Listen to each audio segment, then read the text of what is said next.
Oh man, that is a good way to start a Monday. That was good. I was up doing the thing. Ooh, that's a good a line dance song too. It's got its own vibe to it. And it's an easy one to do. You could just jump in line and learn it, no problems. Good morning. I'm Babz Rawls-Ivy. Welcome to Love Babz Love Talk. It's been a great weekend, I must say, good people.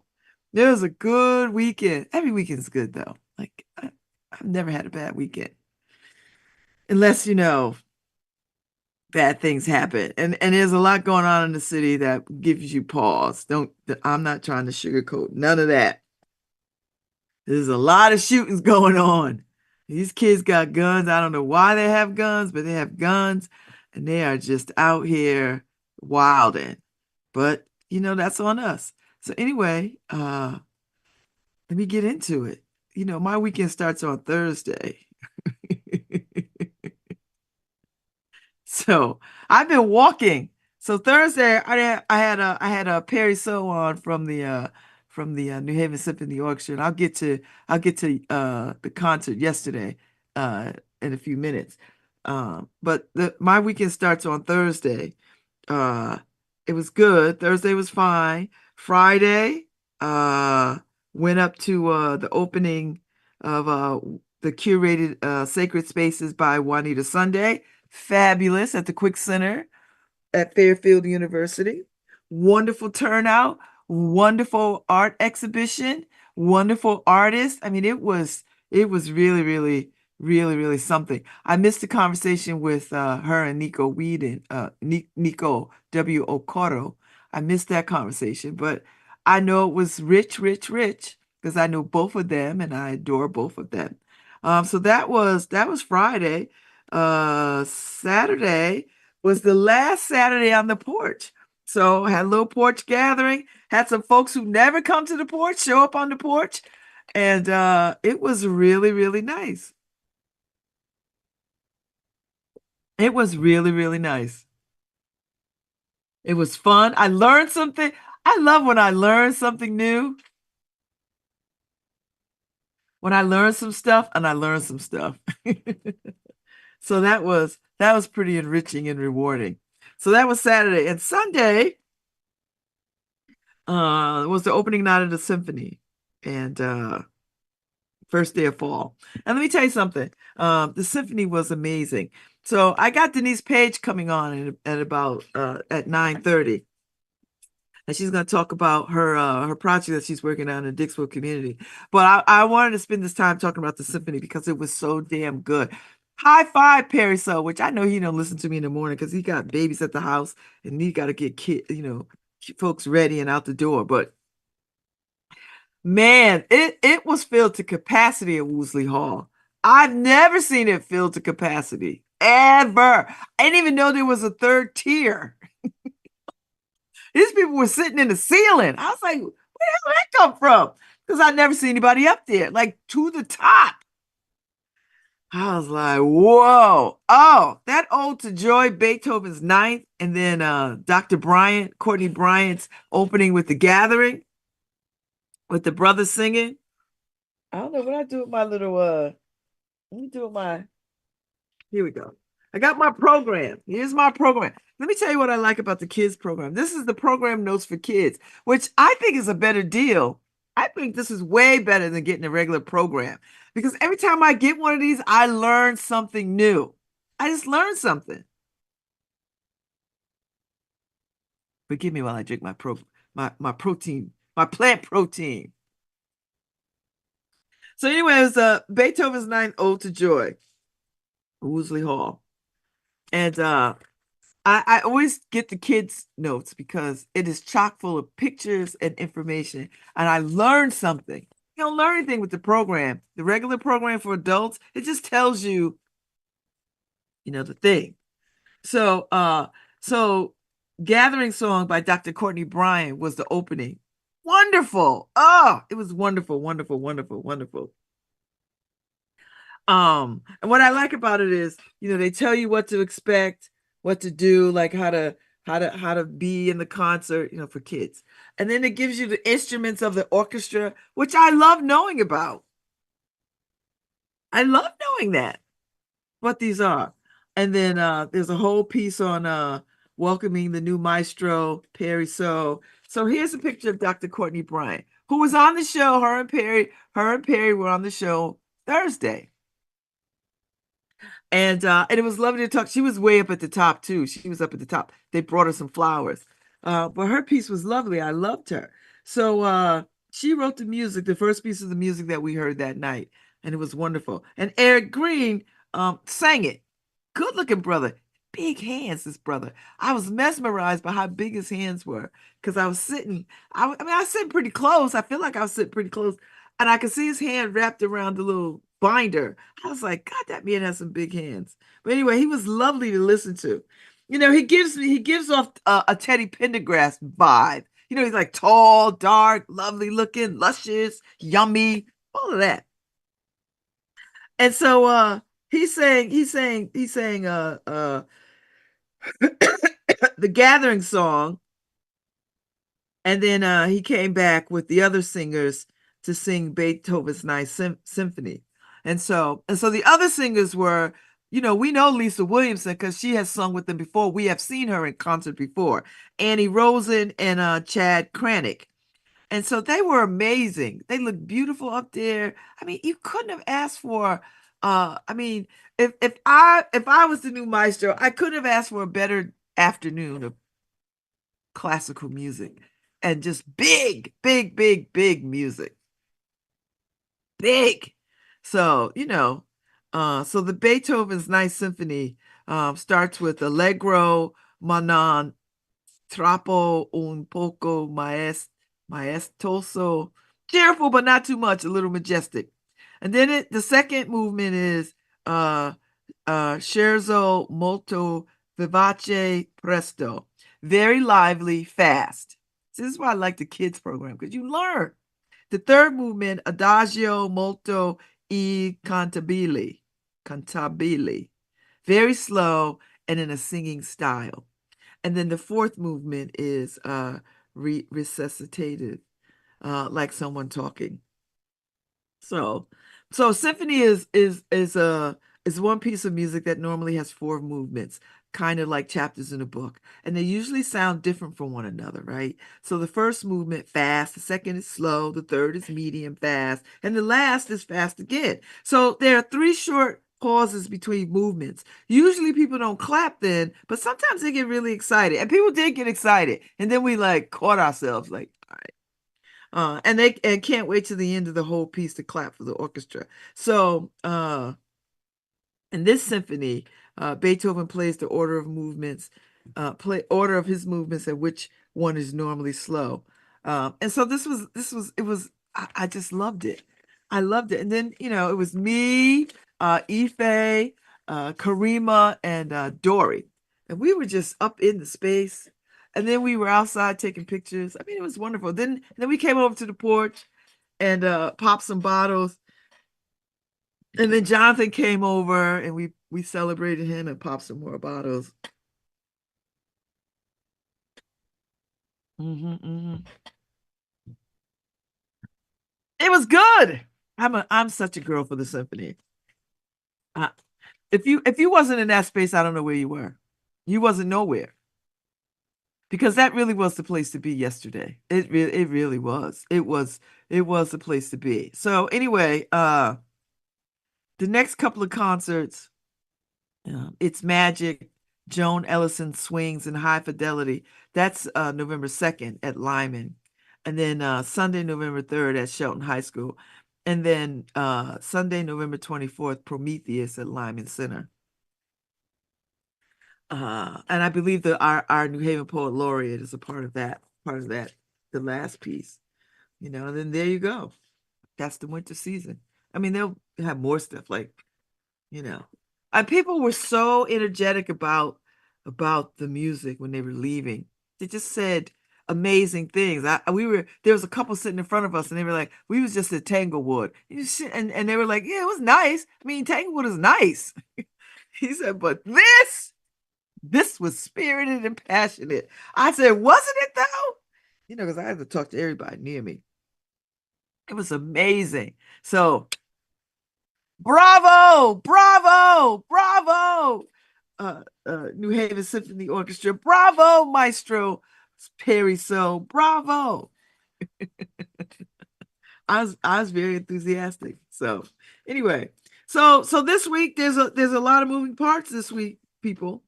Um, Tomorrow I got Jeanette Morrison on. She's going to be talking about the Q House Gala that's coming up, that I am hosting the red carpet for and emceeing a short program for. And it better be a short program. And then I'm going to the New Haven Legal Assistant Gala.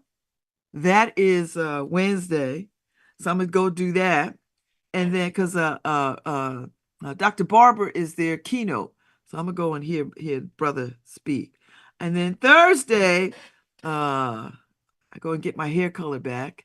Shelly Kiala will be on, talking about you know, leaving the festival as the leader of the festival, but still being part of the strategic leadership of the festival, International Festival Arts and Ideas. And Chris Bethune will be on at 10:15 because he's in a series that's debuting on Tubi, and his event is coming up.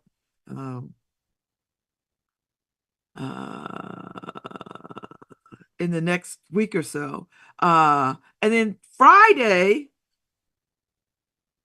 I'm not here Friday. I'm not here Friday, Harry, because I am the keynote for Blossoming Behind Bars at the Connecticut Women's Consortium. So I'm going to be doing that.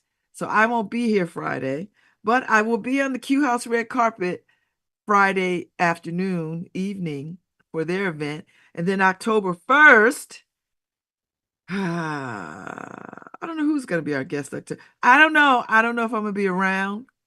I'll let you know because I'm scheduled to take the LSAT October 1st, but I'm trying to change that. My son has a court date October 1st. So I'm just trying to move my life around to fit all these moving parts. October 2nd, Jameson Davis is coming on. And I'm delighted by that. He's coming on to talk about the African American Society Club.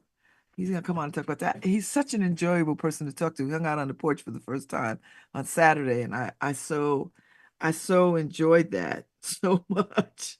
So yeah, so there's let me see who else is what else. So that's Wednesday. Thursday is Rosh Hashanah. I'll be around if I'm not taking the LSAT. I'm trying to move the LSAT.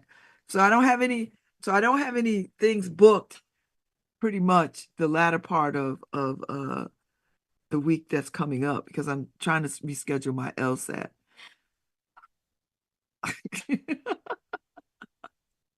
Oh, that's right. Harry goes on vacation on Friday. Where you going, Harry? Oh, Harry's going out west. Harry's going out west to be a cowboy. I ain't mad at you, Harry. So be a cowboy if you must. So yeah, so Chris Bethune will be on September 26th. And because I have him in two places and I need to move one of these because yeah, Chris Bethune is coming on the 26th at 10:15. And then when do I have oh boy. I do this all the time. I be messing around with people. Oh, okay, Jameson is on the second. And then I could just edit Chris Bethune out of that because he is not going to be on for that. So I need to figure this out. And here we go. So yeah, so I've got Denise Page coming on, and she's going to be talking about what she's got going on over at the Q House. And this is a project that she's working on. And if you are someone who has a story or a relationship to the Dixwell community, then this will probably be your opportunity to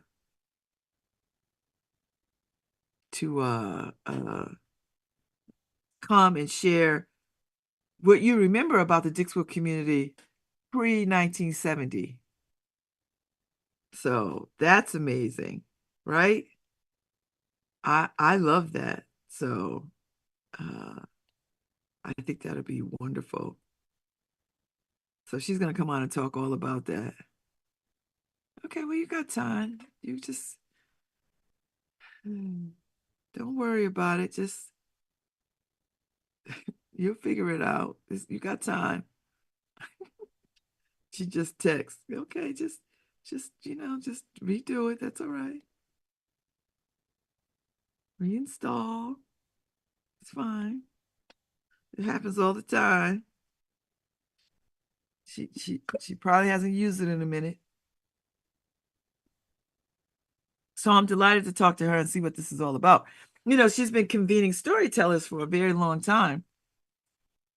And she's a storyteller and she's been going around doing this work. So it's really nice to sort of have her come on and talk about all of this uh, and what she's up to, and hear a little bit of the lineup of the folks who are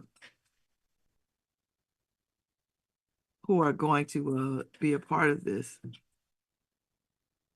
And I think it'll be wonderful. Plus, who doesn't want to hear stories about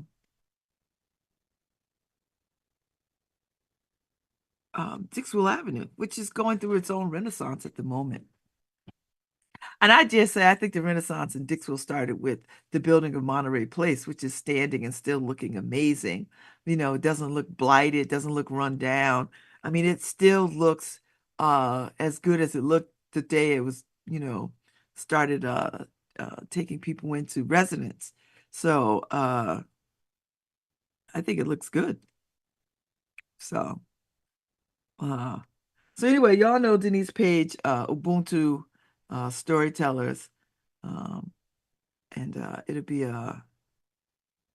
wonderful to have her on and to talk about what this project has meant to her, and hearing, and just to be in the space to hear people talk about the reflections of the Dixwood community from like 1860 to 1970. I mean, that's how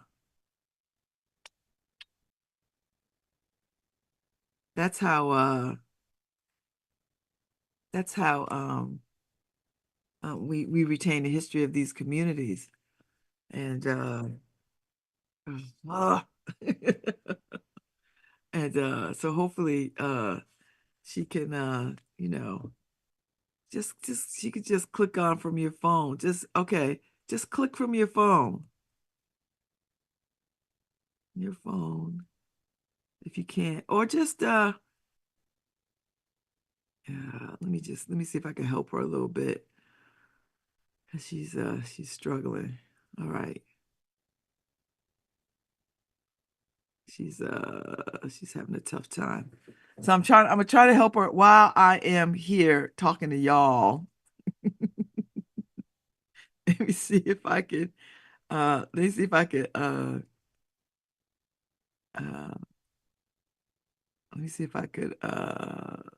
get her on. Okay. So I'm gonna say do this. Okay. Here is the pass codes, right? Just go to uh Zoom on your computer and just put this in.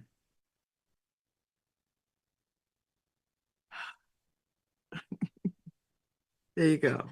So she should be able to do it. Like I know she probably wants her own thing because it probably has her name and all that stuff in it, but that's fine. Yeah. Just find Zoom. Just search. just just find a Zoom and you could just link in, you know. All right, it'll be all right. It'll be all right. Listen, we here. We out here. We out here. We out here. So while she's working on her tech issues, she's got minutes. So, it's not like it's gonna be. I'm not going anywhere. I'm here. So she listen, it's Monday. I'm here. We here. Everybody's here. She'll be all right. She'll be all right. It was wonderful talking to Madam President Katrina Rice the other day for the New Haven alumni Delta Sigma Theta. It was wonderful to talk to her about sorority and the upcoming gala celebrating 65. Celebrating 65 is good. So uh I was happy to have her on. And I'm spending a lot of time going to galas this year because I'll be in law school, and I'm not going to anybody's gala. I know damn well law school is going to be a heavy lift, and I'm gonna have to live my life accordingly, to survive. So I am I'm excited to sort of do that, and and take on that rigorous study, and just listening to Tabitha and Jameson talk about what they've learned, talk about law and the way that they learned it. It's just so exciting. I was just so in awe. I was like, I want to be on that team. Like, I want to be able to talk the way they talk.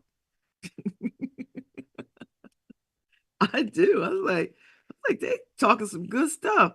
I don't know any of this stuff, but I want to know it. And it's the force is strong in this one. I'm gonna tell you something. So anyway, and then they told us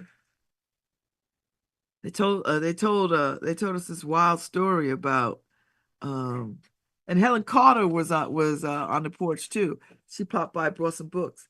But Jameson and Tabitha was telling this wild story about this mural in at the Vermont Law Campus that's just racist. Oh, Lord have mercy. Lord have mercy. And I was like, okay. And how the laws prevent them from removing it and all this other kind of stuff, and the laws about who can touch artists' work. And it was just fascinating to me. And it was just fascinating. So so I got an earful. So I'm going up to Vermont to take a tour of the campus and to talk to administration. And I'm going up to Western New England. And I'm going up to CUNY next week. So, oh, look, she figured it out. I knew she would. Listen, half of the struggle with tech is just not to be struggling with it and just be like, take a deep breath and be like, oh, okay. All right, I see what I'm doing. I see what I'm doing, because it can be very frustrating. I get it. Listen, Harry and I, we go through tech stuff here because my system is always not loading fast enough. And sometimes it crashes. And sometimes it kicks me out. Sometimes it pushes me out. Sometimes. So I see Denise Page. I see her picture. I see she's in the space. So so she'll click on video. She'll click on our camera and then we'll see her. And then we could start our conversation. Hey, Denise. I was trying to delay that seeing me part, but I guess I got to go with it. Okay, why are you trying to delay? You look beautiful. Oh, you're so generous. Thank you. I mean, you look great. What are you talking Girl, about? please. So, and you as well, Babs. Always, Well, good always. morning. Good morning. Now, it might be Hey. one thing you might have your nightgown underneath that beautiful scarf. I don't know. That is the part of Zoom I love. Just get it from the neck up, right? How you doing, Miss Page? How you doing? I'm good. I'm good. I have to start with my lesson to young people. This is why you don't wait to the last minute. Because if I had started to log on at the last minute, I wouldn't have known there was this challenge. And I wouldn't have been able to reinstall. So I thought, thank God I didn't try to do this at 9:28. But That's all right. but I'm here. We're here, and you're patient. So thank you for that. Oh, please, Denise. Yeah. I do How this are you every this day. morning? I do this every day, and sometimes it throws me out. Sometimes it Oh does yeah. not cooperate, and I have to just like, all right, log back in, see what happens. Yeah. No, mine literally uninstalled. It Hmm. didn't throw me out. The whole app uninstalled. And I was like, okay, I know how to install apps, but first I got to find a Zoom place to find it. So I I'm know. used to its other idiosyncrasies, but we're here. So again, Yes, and, thank and you. it's Monday. It's the beginning of the week. We in good Girl, spirits. please. It's Mm-hmm. fine. All right, so I mean, I've known you for a very long time, like for a Yeah. very long time. Yes, yes, yes. Because And they've and been, you're an artist, you're one of the most interesting people around. Got oh, good roots here. Uh and we share a love of bourbon, I think, or scotch. Scotch, bourbon. Yeah, but I'm learning to love bourbon. And I've been introduced to it recently, and I thought, okay, I can do this transition. I could do it. Um, And so yeah, and then the Ubuntu storytellers, which well, how long have you been doing that, Denise? 10 years, 15 years? not mm-mm. Not I that long? started during COVID. Oh, Hmm. Hmm. Yeah, I started doing Ubuntu storytellers. If it's kind of a two-part thing. So you may know that my previous professional career was in what we used to call diversity training. yes, that's how I met you. Okay, yes. And so I had a company, which I still have, Dream Catchers, but I Yes, yes, stopped yes, doing yes. it. I stopped doing it because, frankly, I moved to a different part of the state, and the level of ignorance and resistance that I was encountering led me to say I need to give this up. Because if you can't hold that generous space for people as they're learning and growing, you need not be there. And I had gotten to the point I couldn't hold that generous space. I was like, if you're this ignorant, you must have made a conscious decision to be so. And I'm not feeling that. So I stopped the work. I really needed the work, but I generally could not do it from an authentic, gracious space anymore. So long story short, what's that got to do with Ubuntu storytellers? So I had always been interested in storytelling, could not really find a place to do it. Went to Bill Graustein's story week that he does it, Hmm. and I had gone to a seminar at Southern with Donald Davis, loved the field, I thought, but could not find any community of people who were practicing it.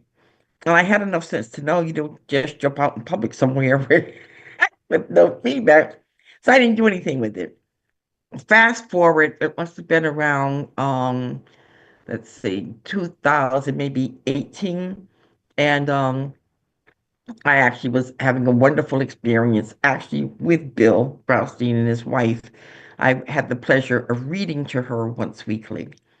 And one day I told her this mini anecdote, and she laughed just vigorously with her eyes. That's the point she was at that point. And she typed out, "You should be a storyteller." And I said, "Your husband has been saying that for years, but for you, I'll pursue it." So then I did. Well, I went a place, Babz. I know you're familiar. I knew about New Haven storytellers, Hmm. and I said, I'll go there because you don't have to be a storyteller. You can read, you can have notes. So I went there and I did this thing. I had one story that I wanted to tell about my mom. I told that story. That was March. The following October, I ran into people at an event who came up to me and said, "You don't know me, but I remember that story you told." And I thought, okay, maybe I should do something with it. That was October 2019. I went into a workshop at Institute Library. They were doing Celebration. I did Celebration, and not to be woo-woo, this is just my truth. I told one story, got feedback from people, socially. And some of the comments I heard, the comments that people made, complimentary and inquisitive comments, I got the message. You need to start a core of storytellers who identify as Black and brown and have us tell the spectrum of our truths. And the Mhm. reason I got that message is I had gotten so much feedback from people in the audience. They said all the things you'd want them to say, oh, you're so good, blah, blah, blah. But they also said, now, where was that you were and why were you there? I'm like, why was I the place that I lived, that I opened with, in the town where I lived? But there was a disconnect. It's like, really? So, anyway, all of that full circle, I formed Ubuntu Storytellers, knew immediately that this was a way back to the other work I love, which is anti-racism work. So I now am back in that field. Ubuntu Storytellers is always the first module of any workshop I do. Oh, So wow. I thanks love for it. giving me the space for that 30-minute answer, but that's the background. I Yeah. love it. I Yeah. love it. And so Yeah. and so the Ubuntu storytellers are a fabulous mix of folks, right? Absolutely. Absolutely. We have folks locally and we have folks nationally because, the gift we got from the pandemic was how to do things virtually. And so locally, well, Ife Michelle Gardine has been our mistress of ceremonies several times, and she's a wonderful supporter in part of what we do, holds what we do dearly. Um, Amy Joy Myers from New Haven, Rev Kev has toured with us. In fact, he was in our initial storytelling. Elizabeth Anton, Denise Santisteban from Arts. National Festival of Arts and Ideas, Jesry McConnell Courtney, Jill Snyder has been a member of our core, and it really has just been wonderful. And Babz, if I could share, I knew why I wanted to do it. I knew it was to, as I put it, tell stories, not just of being in the skin we're in. Those stories, as we know, are about victimization and excellence. It's how we Mhm. overcome every and every damn thing and excel. So we definitely Yeah. tell those stories, okay? But in the middle, I'm just playing with my grandchildren. I'm just reading a book. I'm just sitting on the beach. Those stories still don't seem to be part of the mainstream. The continuum is either excellence that, divinely inspired excellence, or oh my God, look what happened to them. And I thought this whole arc I just wanted to fill in. So that was my mission. One of the gifts I get every day time we tell, the tellers will say to me, you gave us the theme, and I had to go in to a place I haven't thought of in a long time. And going in and pulling that out with my own power and my own time with my own direction has given me a space to confront that and heal from it. That was not my intention, but it is probably the greatest gift of doing this work. They're like, I didn't know the stuff we bury so we can get to the next day. But as you well know, and you keep burying, eventually you're standing on top of what you buried, or you're knocked down by what you buried. So I love that has happened for all of us. So it Hmm. really is a reciprocal experience. Oh, I love it. So tell me about this upcoming event Yeah. that you got going on. Thank you. Oh my God. Yeah. So I had the joy of doing. I was funded by the Arts Council of Greater New Haven to do a Hooray. project. Yeah, a little something about that. Uh, so the project is Forgotten Pioneers. And the intent is, well, I should say it starts with 1860 and ends with 1970. I chose 1816 because I know most of us don't know that we were here, we being Black people here in New Haven in 1816. And if we do know it, again, we don't know the depth and diversity and breadth and import of what we were doing here. And so I knew that I knew at least one story from that era because my mother's family was here back then. And so I thought, well, there's that, one story, and we'll bring it through the 70s. I wanted to go up to 1970 because I wanted to touch on the impact of the Black Panthers being here in New Haven. And 1970 is also after the Hill House High School riot, which, don't quote me, I've always understood that to be the first high school riot in the country. Mm. And I've never researched that. Usually I back things up. I never researched it. I just took it as fact, but I knew I had never heard of any other. So I wanted that to be an increase. And the point was it focuses on the Dixville neighborhood. That's the neighborhood that I was born into. And I know what it felt like to be part of that community. It was just Dixville for me in the 1950s was my Leave It to Beaver neighborhood. And I know everybody else who lived there, every other person who identified as Black or brown that lived there, we have that same concept of it today. And so I thought, let's get people who have lived stories or family passed down stories because I know individuals in that community and the mentorship that they provide. I know that as an individual experience. I don't know if the community breathes that. And back then, at least in our experience, the community breathed that. Everywhere you went, every adult you encountered in some way was supporting, guiding you, or stopping you, doing that little eye roll or look at you like, I know you're not getting ready to. And so we didn't. And just unbelievable support. I think the support at what was then the Winchester School is fairly documented because, we know the Helen Grants and the Carnegies and Sylvia Hears that were there, and that people my age, people my age attribute their success, their confidence, their competence to those experiences in that neighborhood. The churches that they're still there, but the churches where the pastors lived in the same communities as the church, the teachers lived in the same communities. The man that's known as the first Black policeman in New Haven, Raymond Horner, lived on Admiral Street. Now, his son, I believe Billy's his son, told me no, he actually wasn't. There was a first Black policeman in the 1800s, Oh, but yeah, but Mr. Horner, as I know him, he was the first what we call Black policeman in modern times. So all of that was there, and I just want young people. That's my heart. I want young people to feel that and know that all the spirit that every one of those individuals held, that spirit hasn't gone anywhere. There are as many people or more in community today who have that same commitment to lifting up and encouraging young people. But I wanted them to feel it so they don't look back. We have a way of thinking, oh my God, back in the 60s, it was so awful. Oh, back in the 60s, everybody was poor. Oh, back in the 60s, all of that is true and none of that is true.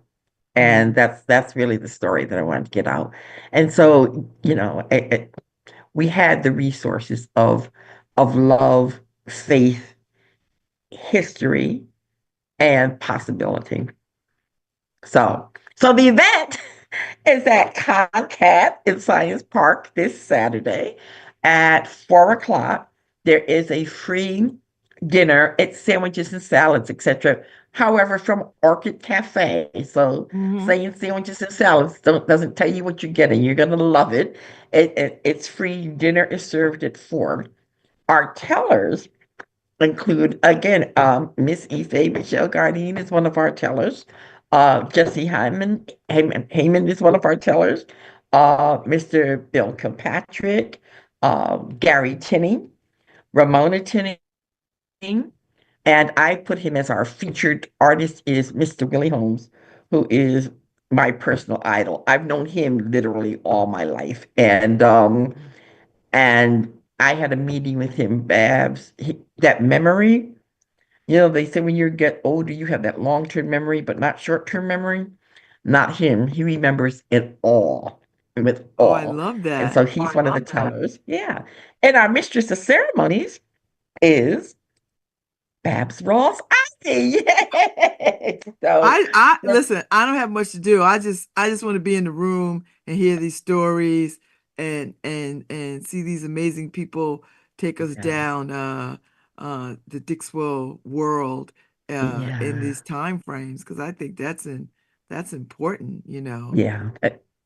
Their stories are so wonderful. And I do want to take a moment to talk about the sacrifice that they've made to do this. It's a sacrifice of time because, as I've said to people when I was recruiting, I actually wasn't recruiting, I was just inviting. If you want to tell a story, come on, there'll be some coaching. Because as much as we love Grandpa, we know how his stories can go off the rails at family dinners. So, You might, you might yeah. be right. Oh yeah, and that reminds me of it wasn't Tuesday. No, no. Oh wait a minute. No, it was Thursday. No, wait. I think it was because I had just no. We're we're not asking anybody to be a professional storyteller, but we have spent the time together so that we can concretize the story and just tell the meat and get in and out. So most of the stories are really under 3 minutes, and it will feel conversational. And people will they'll be sitting around just as they've done the rehearsals. One person says something and go, "Oh my God, Jess, I remember her. You reminded me of a story." So that will be the energy of what we're doing Saturday. Oh, I love it. So I love it. yeah, I love it. yeah. And so the people that you invited to this are people that you know well, kind of well. Yeah, yeah, absolutely. So lots of people were interested. And Babs, I think what I forgot, they say that the number one fear after dying of Americans is public speaking. And I remember when that was my fear. I know you can't tell that today, but I do remember when that was my fear. And so I think people say yes and then realize, oh, I have to like speak. I can't read. No, no. So there were people who came in and out, which I totally understand. And then there were others I think they didn't know the commitment of time. It wasn't a huge commitment of time, but it was a commitment. So the people who are here who are part of the program, most of them I do have long-term personal relationship with.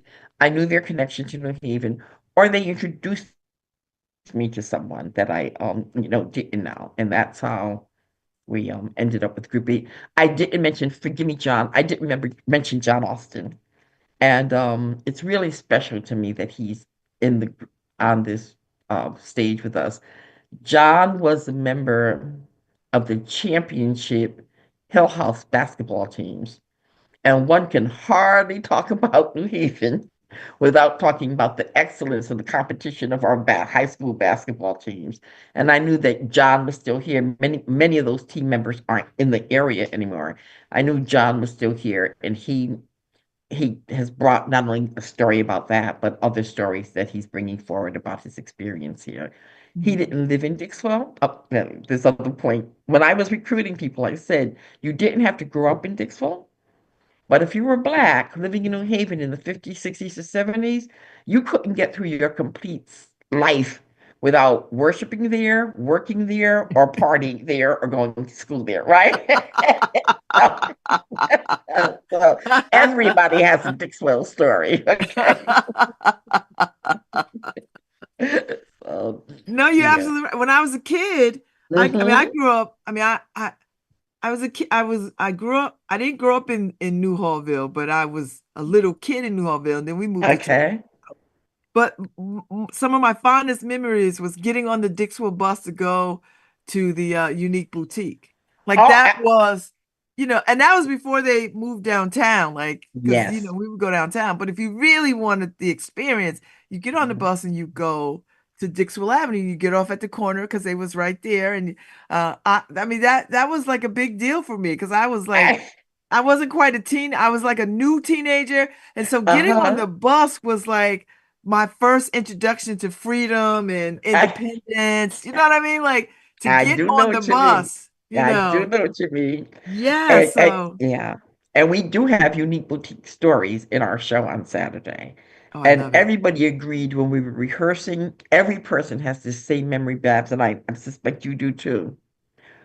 I know when I walked in, I felt like they had been waiting all day just for me to come in. Yeah. Dane, I was telling Ife, Dane, oh, blah, blah, blah. How's your mother? How's your father? How's your brother? We were talking about your so and so the other day. Da, da, da. How's school? I thought it's just the warmest place ever, And they ever. didn't and you didn't ever feel like they were watching you.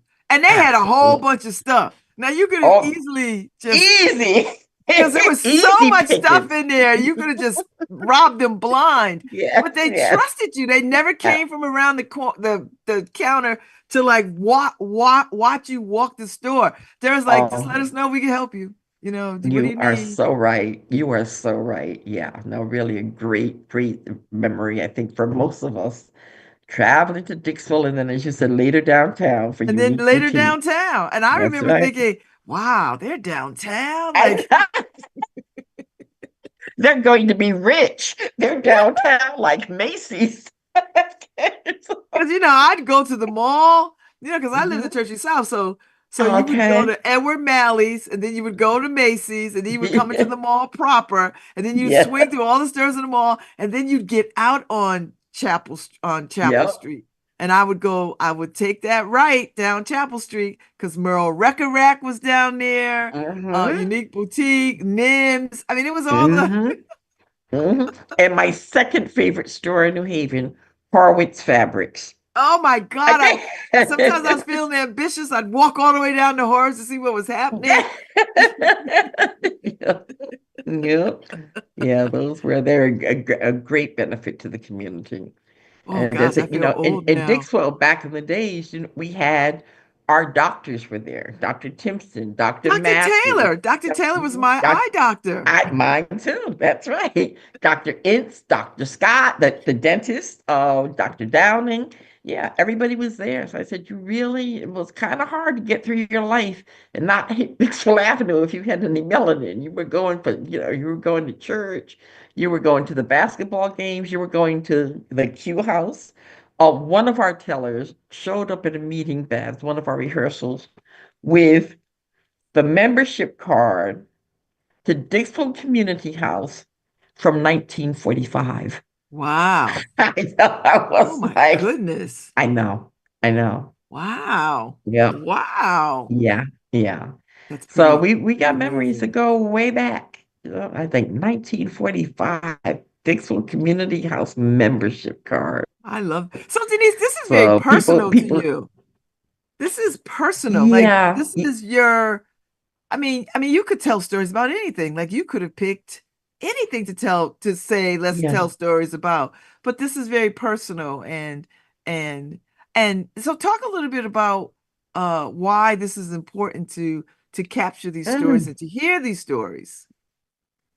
So as I mentioned that, thanks for the question, Babs. As I mentioned, I remember I moved off of Admiral Street when I was 6.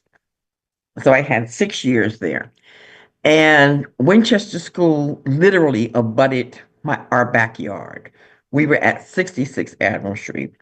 And as I mentioned, the Horners lived across the street. The Bates, Karen and Patty Bates, Miriam Bates, their mom, was a teacher in the school system. She taught at the White School. My brother actually had her as a teacher. And Patty actually, Karen actually.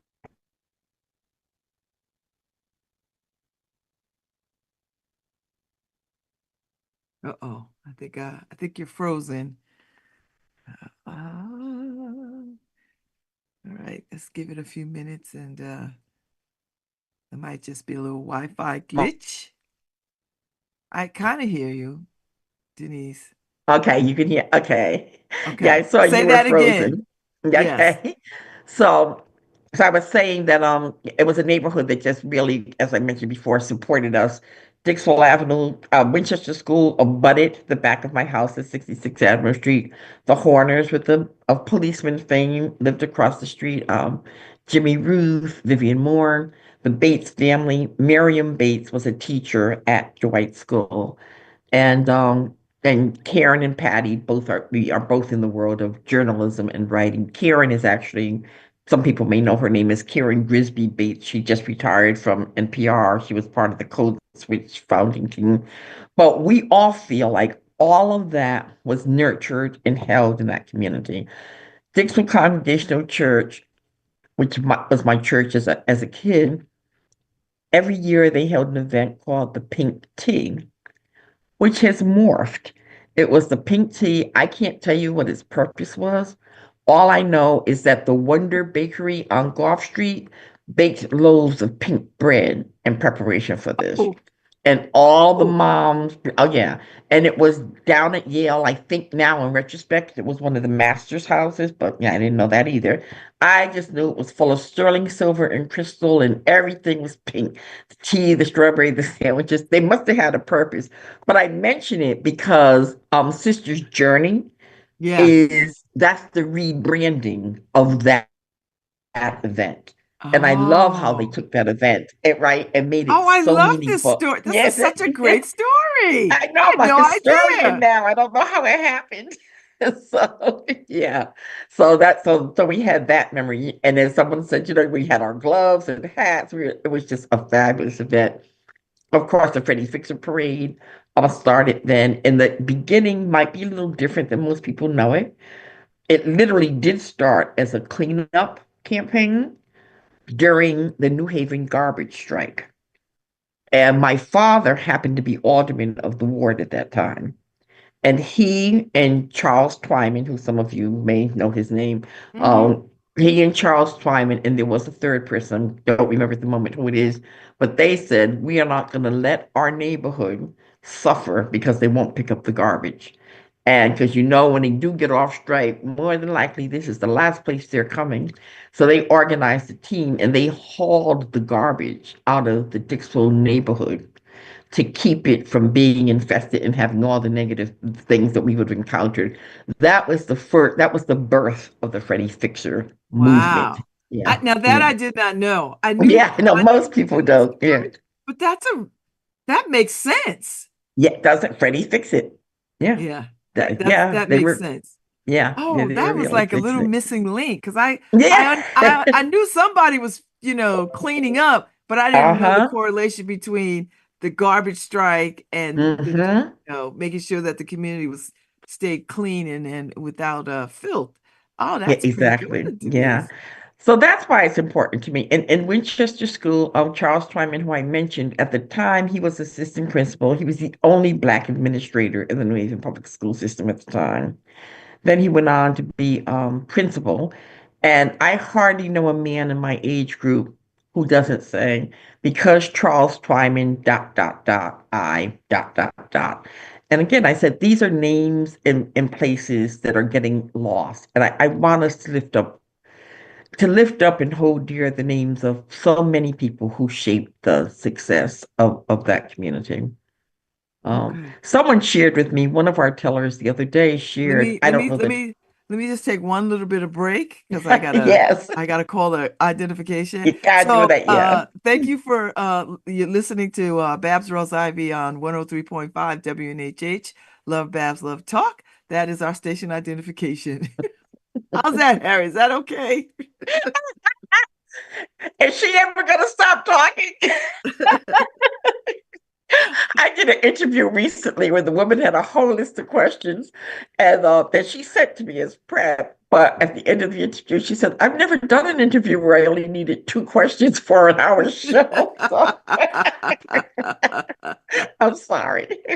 That's all But right. That's all right. yeah, That's all right. yeah. That's all right. But So, but yes, in answer to your question, it is really personal to me. Southwest Drive, the Elm Haven projects, that was Wonderland. yeah. Yeah, I had that was. cousins that lived there Did you? Yeah. and the high rise and the low, Yeah. like yeah, I remember getting on the elevators and going up to my cousin's apartment and you know.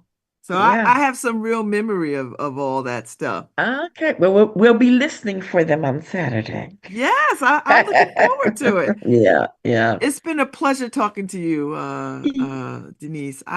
I'm excited about this event on Saturday, and I'm so grateful to you for keeping the flame of that alive for Um, folks. And I know people are going to reminisce and recall things and feel very connected to their story of yeah. Dixwell and the Dixwell community. So thank Yeah. you for being a keeper of all things Dixwell. Oh, no, my pleasure. And I do just want to mention it does require pre-registration because we're feeding y'all. We got to know how much food. And Hmm. so Eventbrite Forgotten Pioneers is how you get the registration. Again, it's free. And there will be an open mic opportunity. So if you got stories to tell, you'll have an opportunity that day. Babs, thank you for having me and scheduling me. I know your show is filled with people wanting to be on and all the wonderful people you bring forward. I've learned so much from your show. So thank you for having me be a part of that tour. All Uh, right. Well, thank yeah. you. And I will see you on Saturday. I can't wait to See you hear the on stories. Saturday. Thank you All so right. much. Thank you. I Thank you hope you all so will come out. much. All Yeah. right. Bye bye. All right, Harry, we're gonna take a break and then I'll be back at 10:15. So y'all go and get you some coffee or whatever you're gonna do and I'll be right back.